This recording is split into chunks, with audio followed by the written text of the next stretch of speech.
हाय दोस्तों, स्वागत है आप सबका हमारे YouTube channel doctor Aqib Shaikh. आज हम जो एग्ज़ाम पेपर के बारे में जानना देखने जा रहे हैं वो है लैब असिस्टेंट डीएम या लैब असिस्टेंट 13/10/2025 का एग्ज़ाम। चलिए देखते हैं इसका।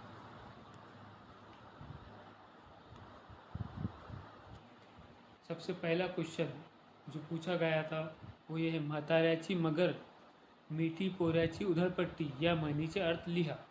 क्या है ये, इसका आंसर क्या है? तो इसका आंसर था फर्स्ट, मनुष्य तरुपणी खर्चिक व वृद्धपणी कंजूस असतो। इस महीने का मतलब ये था कि जो म्हातारा यानी कि जो बूढ़ा इंसान रहता वो बहुत कंजूस रहता, और जो मीठी पोऱ्याची उधरपट्टी और जो जवान रहता वो बहुत अड़माक खर्चा करने वाला रहता था। तो इसलिए इसका राइट आंसर है फर्स्ट। दुसरा सवाल, वाक्य प्रचाराचा योग्य अर्थ निवडा, अटकेवर झेंडा आणणे। इसका आंसर है थर्ड, करेक्ट आंसर इसका थर्ड है, मोटा पराक्रम गाजवणे, यानी बहुत बड़ी जीत जीतना, बहुत मुश्किल काम करके उसको करना, उसे ये उसका मतलब है, मोटा पराक्रम गाजवणे। तीसरा क्वेश्चन, खाली दिलेल्या वाक्यात द्वितीय पुरुषवाचक सर्वनामाचे योग्य रूप भरा। फिल इन द ब्लँक्स फार छान पुस्तक लिहिले आहे। इसका राइट आंसर क्या है? ऑप्शन फर्स्ट देवा है कुणाला, ऑप्शन सेकंड तुम्ही, ऑप्शन थर्ड त्या, ऑप्शन फोर्थ काय। तो इसका राइट आंसर जो है वो तुम्ही फार छान पुस्तक लिहिले आहे, ऐसा ये करेक्ट सेंटेंस बनेगा। अब ये से हमारा इंग्लिश का पार्ट चालू हो रहा है। इस पे इंग्लिश में भी इसमें देखते हैं, अब हम इंग्लिश के भी 3 या 4 क्वेश्चन होंगे। पहला क्वेश्चन देखते हैं, select the most appropriate article to fill in the blank. If no article is needed, select no article. Select no article required. As dark clouds gathered and the rain began to pour heavily, she realized she had forgotten to carry fill in the blanks umbrella despite the forecast। इसका right answer क्या है? इसका right answer है option 4 N. क्यों? क्योंकि यहाँ जो fill in the blanks के बाद आया वो वॉवेल है, अम्ब्रेला यू से। वॉवेल जब भी फिलिंग आएगा फिल इन द ब्लैंक्स के बाद तो आर्टिकल एन का यूज़ होगा। अब वॉवेल कौन से हैं? ए, ई, आई, ओ, यू। जब भी ये फिल इन द ब्लैंक के बाद में इससे स्टार्टिंग होगा कोई भी वर्ड, तो उसमें फिल इन द ब्लैंक्स में जो आर्टिकल यूज होगा वो एन यूज होगा। दूसरा सवाल, select most appropriate option that rectifies the underline segment in the given sentence. If no rectification is needed, select no rectification required. I will wait here until you will return। अब क्या करना है इनको? Rectify, यानी कि हमको rectify का मतलब होता है हमको करेक्ट करना है इस सेंटेंस को। सेंटेंस क्या है हमारे पास? I will wait here until you will return. मैं यहाँ इंतज़ार करूँगा यहाँ तक कि तुम वापस आओगे। तो अब इसको हमें सही सेंटेंस बनाना है। तो सही कौन सा है? Option first, until you return. यानी कि ये जो सेंटेंस है, I will wait here until you will return, तो ये हो जाएगा I will wait here until you return. ये करेक्ट सेंटेंस है। Option question number third, select the most appropriate conjunction to fill in the blank. हमें यहाँ क्या use करना है? Conjunction. Crusoe wanted to explore the other side of the island, fill in the blank, he knew it could be dangerous.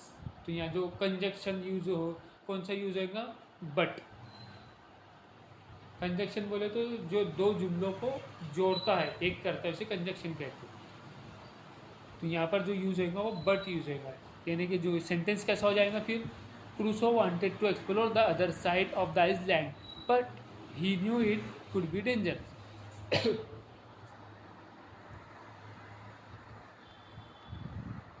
अभी हमको क्या करना है? अभी हमको इसके अरेंजमेंट सही करना है।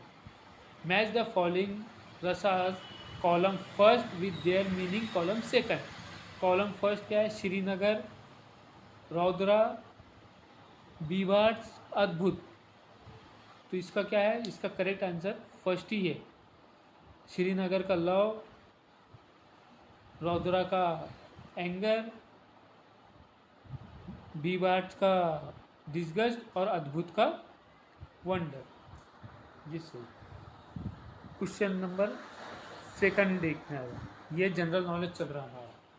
When was the Ayushman Bharat प्रधानमंत्री जन आरोग्य योजना, जिसे ABPMJY लॉन्च, ये कब, ये जो योजना थी गवर्नमेंट की, ये कब कौन से साल में लॉन्च हुई थी? तो कब लॉन्च हुई थी ये PMJY? ये हुई थी 2018 के अंदर लॉन्च, इसलिए इसका ऑप्शन है fourth. Article 36-51 of the Indian constitution deal with, जो आर्टिकल 56-51 है, आर्टिकल 36-51 है, वो इंडियन कॉन्स्टिट्यूशन में क्या बताते हैं, मतलब कैसे डील करता है, क्या है वो article 36-51? Directive principle of state policy, ये बताता। आर्टिकल 36-51 क्या बताता? Directive principle of state policy. क्या इसका करेक्ट आंसर है फोर्थ। अब हमारा फोर्थ क्वेश्चन जीके का, ये है इसका देवा बुद्धिमत्ता का। व्हाट इज द सॉरी ये इसी का है हमारा जीके का ही क्वेश्चन है। What is the total budget allocation to the Ministry of Youth Affairs and Sports for FY 2025-26? कितना बजट था? 3794 करोड़ का बजट था। तो इसका राइट आंसर है fourth. Which 5 natural elements form the foundation of the माझी वसुंधरा 6.0 कैंपेन ऑफ महाराष्ट्र? कौन से 5 नेचुरल एलिमेंट है जो फाउंडेशन है माझी वसुंधरा 6.0 कैंपेन जो हुआ था महाराष्ट्र, उसका कौन से है वो? ऑप्शन थर्ड इसका सही आंसर है। अर्थ 1, वाटर 2, एयर 3, फायर 4 और स्काई 5। जमीन, पानी, हवा, आग और आसमान, ये इसका correct answer. Question number 6, which rebellion was the first no tax campaign against British authorities in Bengal? तो इसका राइट आंसर है फराजी मूवमेंट, ऑप्शन थर्ड। ये जो फराजी मूवमेंट है, थोड़ा सा इसके बारे में हम जान लेते। ये बंगाल के अंदर बनाया गया था।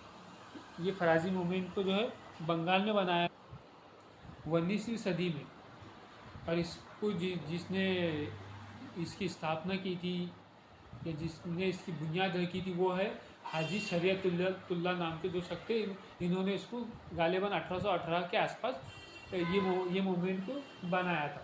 इसका काम क्या था? धार्मिक और सामाजिक सुधार का आंदोलन करना। इसके मेन 3 उद्देश्य जो थे मेन, वो क्या थे?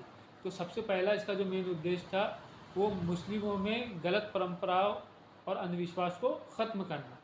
दूसरा इसका एक उद्देश्य था, मकसद था, वो पूरा इस्लामी जीवन अपनाने पर जोर देना। तीसरा, किसानों को ज़मींदारों के अत्याचार से बचाना। ये फराजी मूवमेंट का मेन मकसद था। अभी टेक्निकल क्वेश्चन चालू हो रही है। अभी हमने जो क्वेश्चन देखे वो 4 देखे, तकरीबन 12 क्वेश्चन। अब हमारे टेक्निकल पार्ट जो हमारी लैब टेक्नीशियन फील्ड है उसके 8 क्वेश्चन हम अब देखेंगे। पहला question, which of the following best define pernicious animal? इनमें से कौन सा सबसे अच्छा डेफिनेशन तारीफ है पर्निशियस एनीमिया? क्या पहला ऑप्शन दिया उसने, anaemia caused by chronic blood loss leading to iron depletion. Second, anaemia due to autoimmune loss of intrinsic factor causing B12 deficiency. Third है anaemia from defective haem synthesis forming ring sideroblast. चौथा, anaemia due to folate deficiency resulting in macrocytic cells. इसका correct answer जो है वो option second, anaemia due to autoimmune loss of intrinsic अंदरूनी factor जो cause होता है vitamin B12 की कमी की वजह से। तो इसका सही answer.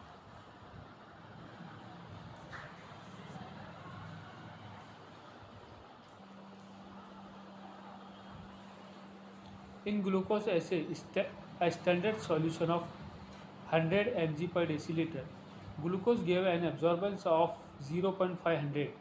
A patient sample gave an absorbance of 0.425.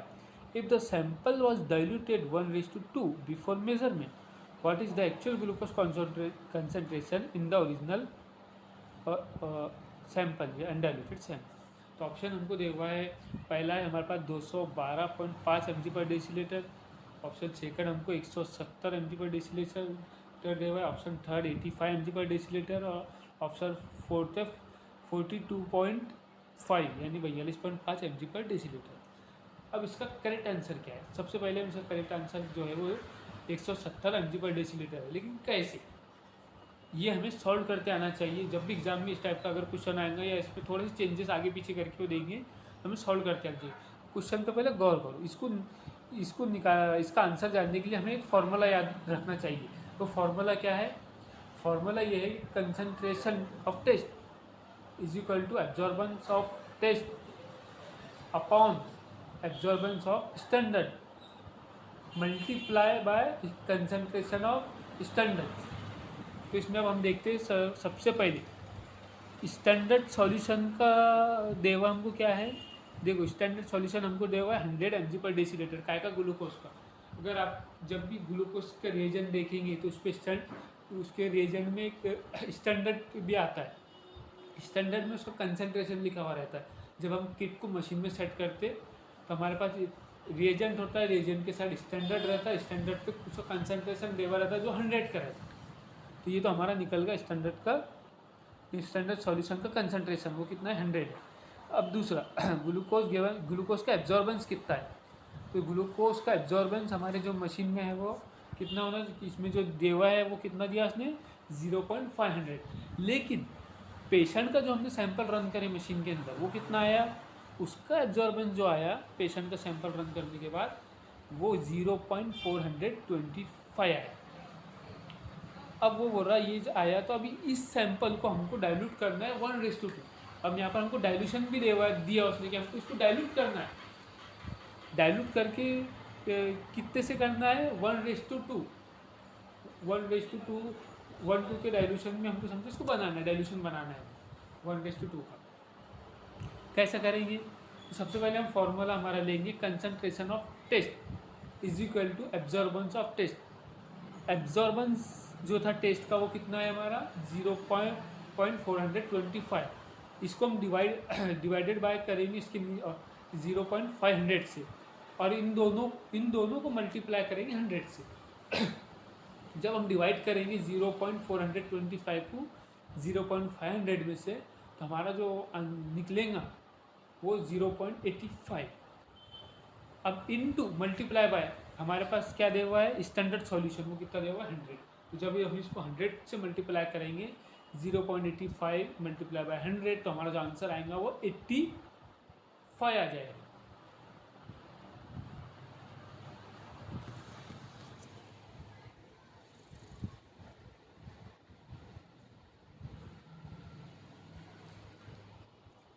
अब ये जो 85 हमारा आया, ये हमारा निकल गया। क्या निकाले हमने? कंसंट्रेशन ऑफ टेस्ट हमको मिल गया। कितना मिला? 85 mg पर डेसीलीटर। अब हमको उसने क्या दिया था कि इसका हमको डाइल्यूशन करना है 1:2 का। तो 1:2 का मतलब क्या? इसको 2 से मत सिंपल है कि जो रिजल्ट आएगा हमारा उसको 2 से मल्टीप्लाई कर दें। 2 से मल्टीप्लाई करेंगे कितना होगा? 85 को 2 से करेंगे तो 170 mg पर डेसीलीटर। ये इसका करेक्ट आंसर। अब इसमें थोड़ा सा अगर चेंजेस कर लिया जाए, इसको 1:3 कर दिया जाए, अगर यहाँ पर ये 1:2 की जगह 1:3 लिखता तो फिर तो 85 × 3 होता। 1:10 का रेल्यूशन रहता तो 85 × 10 होता। ऐसा ये डिपेंड करता हमारे क्वेश्चन पे कि हमको डाइल्यूशन कितना दिया हुआ है, एब्जॉर्बेंस कितना दिया हुआ है, एब्जॉर्बेंस हमारा जो ग्लूकोज का एब्जॉर्बेंस है कितना दिया हुआ है, या पेशेंट का एब्जॉर्बेंस कितना है, इसके हिसाब से और फिर जो डाइल्यूशन है उसके हिसाब से हम उसको मल्टीप्लाई करेंगे। तो हमारे इस क्वेश्चन का करेक्ट आंसर था option second. Question number 3, what is the meaning of the term bacteriostatic antibiotic? इसका मतलब क्या है? तो इसमें ऑप्शन दिया उसने, it kills the target bacteria, ये मारता है टारगेट बैक्टीरिया को। तो ये रॉन्ग आंसर है। ऑप्शन नंबर सेकंड दिया हुआ है, it only inhibits the growth of bacteria, ये सिर्फ बैक्टीरिया की ग्रोथ को रोकता है, और यही सही आंसर है। ऑप्शन सेकंड जो करेक्ट आंसर है। बाकी के ये जो थर्ड ऑप्शन है, it only works on fungi, ये सिर्फ फंगस भी काम करता है, तो ये तो क्लियर गलत हो रहा है, क्योंकि वो बैक्टीरियोस्टैटिक है, एंटीबायोटिक। ये तो बैक्टीरिया के अगेंस्ट की बात हो रही, फंगस का तो कोई कॉन्सेप्ट ही नहीं है। थर्ड है, इट इन्हांसेस बैक्टीरियल रिप्रोडक्शन, ये बढ़ाता है बैक्टीरिया की ग्रोथ को, तो ये भी गलत है। करेक्ट आंसर है second. Which of the following liver function test parameter is most sensitive for detecting hepatocellular injury? इसमें से सवाल पूछ रहा हूँ कि इनमें से कौन सा ऐसा लीवर टेस्ट का पैरामीटर है जो बहुत ज़्यादा सेंसिटिव है डिटेक्ट करने के वास्ते हेपेटोसेलुलर इंजरी? कौन है? ऑप्शन फर्स्ट जीजीटी, नहीं। ऑप्शन सेकंड एएलटी, थर्ड उसमें बिलिरुबिन दिया, टोटल बिलिरुबिन, और फोर्थ दिया अल्कलाइन फॉस्फेट। तो इसका करेक्ट आंसर है ऑप्शन नंबर सेकंड, ALT। तो इसका करेक्ट आंसर है option second, alanine amino transferase, ये एक इंजाइम है, ALT। इसका एक और नाम है दूसरा, जिसे हम HGPT टेस्ट कहते हैं। कई बार एग्जाम में ये भी क्वेश्चन आ सकता है कि HGPT का दूसरा नाम बोलो, वो है ALT, या ALT का दूसरा नाम बोलो तो वो है HGPT। पांचवा सवाल हमारा है, इन capillary blood collection the first drop must be wiped away because it, यानी कि जब हम कैपिलरी ब्लड कलेक्शन करते हैं, सबसे पहले हम कैपिलरी ब्लड कलेक्शन कैसे कर रहे, तो हम फिंगर प्रिक करके कर रहे हैं। तो जो पहला ड्रॉप आ रहा है वो वाइप, हम उसको वो डिस्कार्ड कर दे रहे हैं, स्क्वाइप कर ले रहे, को क्यों कर रहे हैं ऐसा? और फिर सेकंड ड्रॉप हम यूज़ कर रहे हैं टेस्ट के लिए, तो वो क्यों कर रहे हैं ऐसा? हैज़, तो फर्स्ट ऑप्शन इसने दिया has lower glucose concentration, second option दिया हुआ है contain interstitial fluid contamination, third is too high in haematocrit, fourth does not clot properly. इसका सही करेक्ट आंसर जो है वो सेकंड है। क्यों? क्योंकि ये जो हम फिंगर प्रिक जब भी करते हैं तो उसमें जो पहला ड्रॉप रहता है वो उसमें कंटेमिनेशन रहता है टिश्यू फ्लूइड का, जिसका जो सेकंड नाम है इंटरस्टिशियल फ्लूइड, जो दिया है ना, इंटरस्टिशियल फ्लूइड या टिश्यू फ्लूइड, ये एक यह रहता है, और इसकी वजह से हम इसको अवॉइड करते हैं। क्यों अवॉइड करते हैं? क्योंकि ये जो सैंपल है इंटरस्टिशियल फ्लूइड या टिश्यू फ्लूइड, ये डाइल्यूट रहता है। अगर ये वाला ड्रॉप हम लेकर टेस्ट करेंगे तो हमारा रिजल्ट जो है वो गलत आएगा, रॉन्ग आएगा, एक्यूरेट नहीं आएगा, इसलिए हम इसको अवॉइड करते हैं पहले ड्रॉप। तो इसका करेक्ट आंसर है second. Which of the following dyes is commonly use in negative staining? कौन सा डाई है जो कॉमनली यूज होता है निगेटिव स्टेन के अंदर? Option first safranin, second methylene blue, third option crystal violet, fourth India ink. तो इसका करेक्ट आंसर है फोर्थ, इंडियाइन। जो निगेटिव स्टेन है उसके अंदर सबसे कॉमन जो यूज होता है इस डाई, वो कौन सा है? इंडियाइन।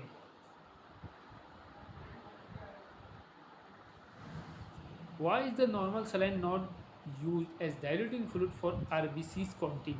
क्यों हम NS जो रहता है नॉर्मल सलाइन, इसको यूज़ नहीं करते डाइल्यूटिंग फ्लूइड के तौर पर? RBC डाइल्यूटिंग फ्लूइड के तौर पर हम NS क्यों नहीं यूज़ करते, क्यों नहीं करते? ऑप्शन है, it is not isotonic with the plasma and may cause haemolysis. Option second, it lyses white blood cell interfering with counting. Option third, it may cause crenation of RBCs and allow rouleaux formation. इसका correct answer है option third. ये क्या cause करेगा? क्रेनेशन of RBC का, और Rolex formation हो जाएंगे। ये हमारा आज का last question, an elevated absolute eosinophil count is most commonly associated with which of the following condition? यानी कि eosinophil काउंट ऐसी कौन सी कंडीशन है जिसमें बहुत कॉमनली, बहुत आमतौर पर वो बढ़ जाता है? eosinophil जो है वो बढ़ जाता है, ऐसी कौन सी कंडीशन में वो बढ़ता है? ऑप्शन फर्स्ट है बैक्टीरिया निमोनिया, रॉन्ग है ये। Option second iron deficiency anaemia, ये भी wrong. Option third vitamin B12 deficiency, ये भी रॉन्ग। पैरासिटिक हेलमिंथ इन्फेक्शन जो ऑप्शन फोर्थ है ये करेक्ट। जो पैरासिटिक इन्फेक्शन रहता, पैरासिटिक एलर्जी की जो इन्फेक्शन है, इसमें eosinophil काउंट बढ़ जाता है। तो ये था हमारा आज का DMER लैब असिस्टेंट का ये पेपर जो 13 तारीख को हुआ था। ये हमारा आज का पार्ट 1 है, जिसमें हमने 20 क्वेश्चन देखे। आइंदा आने वाले वीडियो में हम और बाकी के 80 से 80 जो क्वेश्चन है वो लेंगे। हमारा पास पार्ट 2, 3 और 4, 5 ये आएंगे आगे। तो आप हमारे साथ बने रहिए और इसी तरीके के हम गवर्नमेंट एग्ज़ाम की प्रिपरेशन से रिलेटेड MCQs जो मेडिकल लैब टेक्नीशियंस की जो बच्चे तैयारी कर रहे हैं, हम उससे रिलेटेड MCQs की सीरीज़ भी लेकर आने वाले हैं। तो हमारे साथ जुड़े रहिए। अगर आपने हमारे इस चैनल को अभी तक सब्सक्राइब नहीं किया तो सब्सक्राइब कीजिए और नीचे बेल का आइकन भी दबाइए। Thank you.